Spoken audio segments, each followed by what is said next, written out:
Sebelum saya menjawab pertanyaan itu, saya mengklarifikasi tadi data yang meleset. Maaf Pak Prabowo, angkanya terlalu kecil. Bukan 320 hektar, tapi 340.000 hektar. Saya klarifikasi. Kemudian itu pun salah. Melanjutkan. Itu pun salah. Atas apa yang perlu saya sampaikan. Mas Anies, Pak Prabowo, jangan Pak Prabowo, data Pak Prabowo, Pak Prabowo, mohon maaf, ini mohon nanti tenang ada dulu kesempatannya, hadirin. baik. Mohon tenang. Harap tenang. Mohon tenang. Harap tenang. Harap tenang. Baik, kita akan lanjutkan. Harap tenang Ya. hadirin. Silakan, Bapak. Baik, ini adalah salah satu ancaman non-tradisional yang makin hari makin nyata dirasakan di Indonesia. Kita merasakan keluarga-keluarga kita, HP, komputer, menghadapi tantangan hacking. Karena itulah menurut kami perlu sekali kita membangun satu struktur pertahanan cyber yang serius. Dan ini tidak cukup dengan memberikan tugas pada sekelompok orang.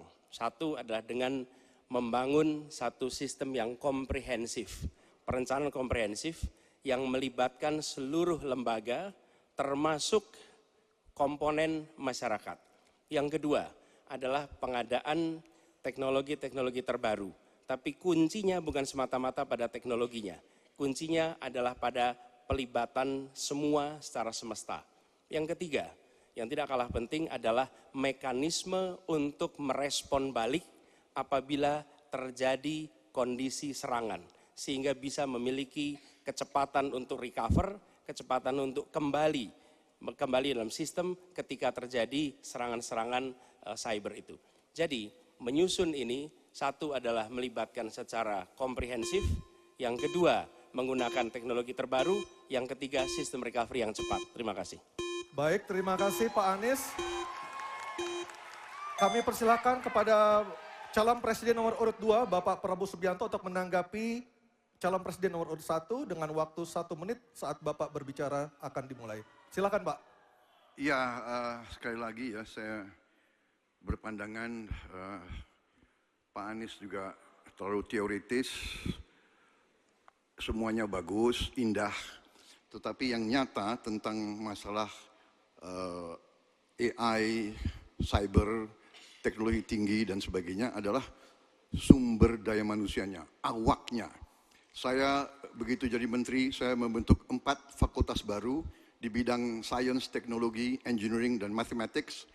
Kita menyiapkan putra-putri kita terbaik untuk menguasai teknologi, untuk menguasai sains, untuk menguasai artificial intelligence, untuk menguasai cyber. Bukan barang yang kita beli, kita harus kuasai know-how-nya, kita harus kuasai sistem yang harus kita pegang. Dan menurut saya itu adalah inti daripada masalah.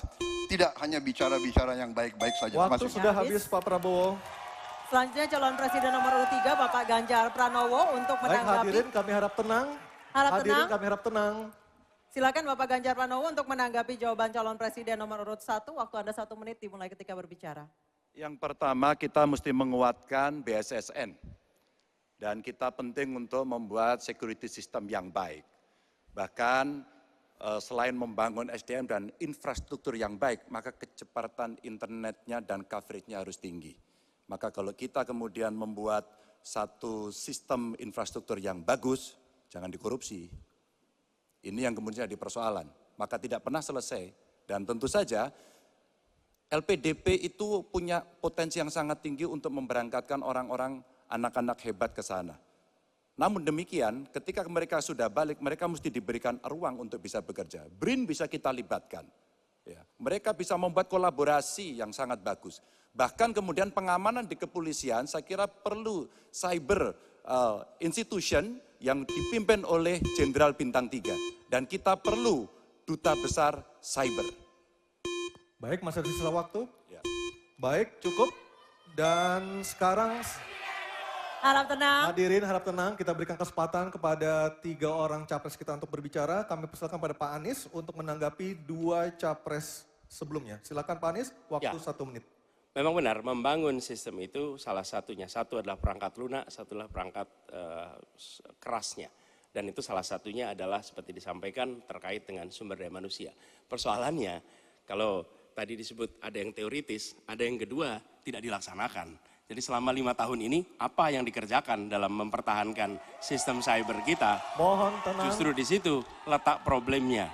Jadi ketika anggaran yang begitu besar dialokasikan justru bukan untuk mempertahankan yang hari ini menjadi serangan paling modern yang terjadi. Ini adalah ancaman yang paling nyata dan dirasakan di seluruh keluarga, bukan hanya di sektor pemerintahan.